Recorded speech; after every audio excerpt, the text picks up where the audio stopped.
ខ្ញុំឃើញ viral ខ្លាំងមែនទែនដែលឃើញ podcast មួយដែលគាត់និយាយថាបើសិនជាមនុស្សស្រីធ្វើឲ្យប្តីគ្រប់គ្រាន់ខ្ញុំស្ដាប់ទៅខ្ញុំមានអារម្មណ៍មួយថាយកប្រពន្ធមកដើម្បីបង្រាផ្លូវនឹងឬក៏យកប្រពន្ធមកដើម្បីតែចាប់ដៃគូសារអនាគតជាមួយគ្នាឥឡូវខ្ញុំលើកឧទាហរណ៍ជាក់ស្ដែងខ្ញុំមួយបំមិតហ្មងការគាត់សុំឆ្លាញ់ខ្ញុំដំបូងខ្ញុំសួរគាត់ថាទទួលយកចរិតគ្នាបានទៅវិញទៅមកអត់មុនយើងរហូតដល់ឈានដល់មានកូនមានអីពួកយើងសិតតែទទួលយកចរិតគ្នាទៅវិញទៅមកបានហើយត្រូវទេហ្នឹងហើយហើយខ្ញុំប្រាប់គាត់ខ្ញុំអត់ចេះអសរទេខ្ញុំអត់សូវចេះរៀបរឹកខ្ញុំអត់សូវចេះរៀបចំផ្ទះខ្ញុំអត់ប្រកែកខាងធ្វើនេះធ្វើនោះអត់ទេខ្ញុំចង់និយាយប្រាប់គាត់ចឹងណាគាត់ទទួលយកបានហើយគាត់ទទួលយកបានហើយគាត់ក៏បានសន្យាថាអញ្ចេះគាត់អត់ខ្វល់រឿងអស់ហ្នឹងទេសំខាន់នៅជាមួយគ្នាចោះចម្រុងអត់ទៅមួយគ្នាស្រឡាញ់គ្នាចាប់ដៃមួយគ្នាទៅមុខអត់ហើយទោះបីជាមានរឿងអីក៏ដោយក៏គាត់ដែរបោះបង់ខ្ញុំចោលមែនគាត់ធ្វើបានពាក្យសន្យាដូចខ្ញុំកាល2024គឺខ្ញុំបានចាញ់បោកអនឡាញចាញ់បោកអីអស់លុយប្រហែលជា50-60ម៉ឺនគឺច្រើនខ្លាំងមែនតើ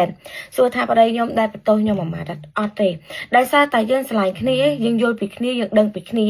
ហើយយើងជួយគ្នាទៅវិញទៅមកហើយដូចបើសិនថានិយាយភាសាថាបង្រាគ្រប់គ្រាន់មនុស្សប្រុសណាបើគាត់ចង់ខូចទោះបីជាយើងល្អដល់កម្រិតណា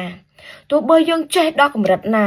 យើងខ្លាំងរើក្រែកម្រិតណាក៏ដោយក៏គាត់នៅតែទៅដែរអាហ្នឹងបើសិនជាមនុស្សប្រុសខូចតែបើមនុស្សប្រុសគេត្រឹមត្រូវទោះប្រពន្ធគេអត់អាប់ផ្លូវហ្នឹងប្រពន្ធគេមិនធ្វើអីក៏ប្តីគេស្រឡាញ់គេគ្រប់ឲ្យតម្លៃខ្ញុំចាំពាក្យមួយម៉ាត់ចេញពីមាត់ប្តីខ្ញុំថាបងយកអូនមកមិនមែនយកមកធ្វើកាចេះទេបងយកអូនមកធ្វើជាពនាង9 ខែ 10 ថ្ងៃប្តីខ្ញុំបានមើលថែពីក្បាលដល់ចុងជើងឲ្យតម្លៃគោរពដូចខ្ញុំក៏គោរពឲ្យតម្លៃប្តីខ្ញុំដែរទោះខ្ញុំបកកែរលុយប៉ុណ្ណាធ្វើអីក៏ដែរប៉ុណ្ណាក៏ដោយក៏ខ្ញុំនៅតែគោរពប្តីខ្ញុំដែរដូចពាក្យមួយថាដំណាប់យងស្រីស្រីយុទ្ធយងបុរសស្អីគេនោះចាទោះយើងបកកែរប៉ុណ្ណាដែរក៏យើងអត់ត្រូវមើលងាយប្តីយើងដែរពូត្រូវចាំថាប្តីប្រពន្ធតើតែជួយគ្នាអត់អាចខ្វះអ្នកណាម្នាក់បានដែរតើលើកមុខមាត់គ្នាអត់អាចមកបង្អាប់អ្នកណាម្នាក់បានដែរ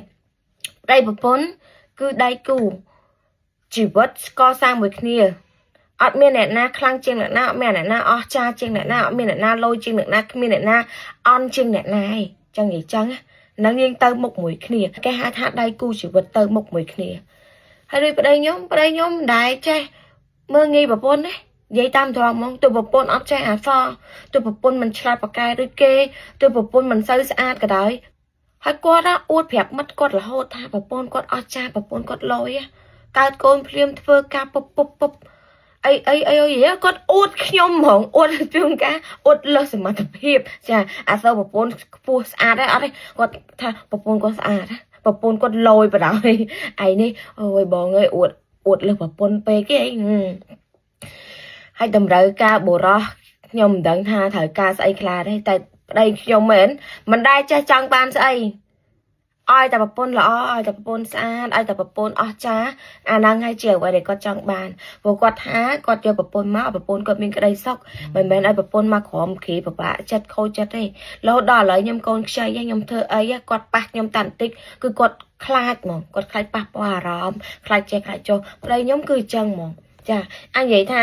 សំណាងដែលខ្ញុំបានប្តីដែលល្អហើយថាដូចគាត់នោះអីអូយងាប់អញហើយដល់ត្រូវការ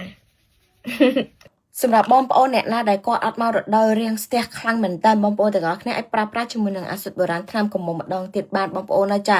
ជួយឲ្យមករដូវស្រួលមិនថាបងប្អូនទាំងអស់គ្នាមានក្លិនរមាស់ធ្លាក់ផ្សិត